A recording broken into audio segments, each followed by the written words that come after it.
大家好，我們最近聽到的最頻繁的詞是什麼？可能就是成功。從小到大，我們不斷聽到贏得競爭、爬得更高，你必須超越別人這樣的話，就好像星號向上流動性 upward mobility， 即向上攀升，才是我們最終獲得幸福的唯一途徑。結果是我們可能終日都在為升職和成功而奮鬥，甚至可能感受到一種壓力，認為必須踩着別人才能往上爬。但讓我們誠實地承認，當我們如此瘋狂地衝向成功的頂峰時，我們的靈魂是否反而越來越枯竭？我們總是感到不安，內心空虛，與他人的關係也變得疲憊不堪。每天努力向上的結果是，我們的內心出現空洞，人與人之間築起了高，那種我為什麼這麼累，卻又無法停下來的感覺，你們都明白。今天我們要談論與這種向上慾望完全相反的方向，向下流動性 downward mobility 的奧秘。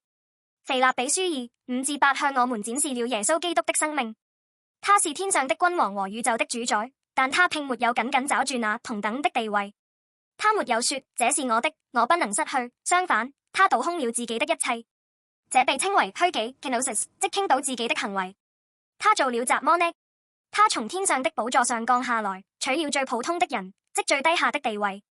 聖誕節在伯利恆馬槽裏誕生的嬰孩耶穌，就是這個降下的開始。他放棄了君王的地位，在一個布滿灰塵的馬槽裏哭泣着出生。為什麼？因為他愛我們。更進一步，他謙卑自己，取了奴婦的樣式，甚至像個奴隸。而他的終點是十字架，那是最痛苦、最羞恥的道路。當世界高喊向上去時，耶穌卻說向下走，去愛。各位朋友，就在這個聖誕節前夕，你的生命中需要怎樣的放下 downward mobility 星號呢？我們努力向上爬，但耶穌卻從最高處降到最低處，從而拯救了人類。這就是勝利的悖論性公式。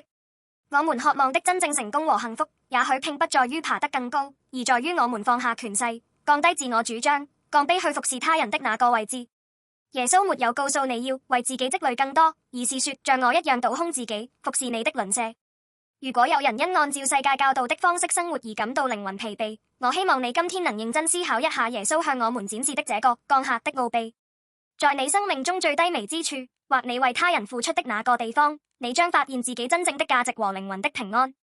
耶穌基督就是愛本身，他降臨是為了賜予我們生命，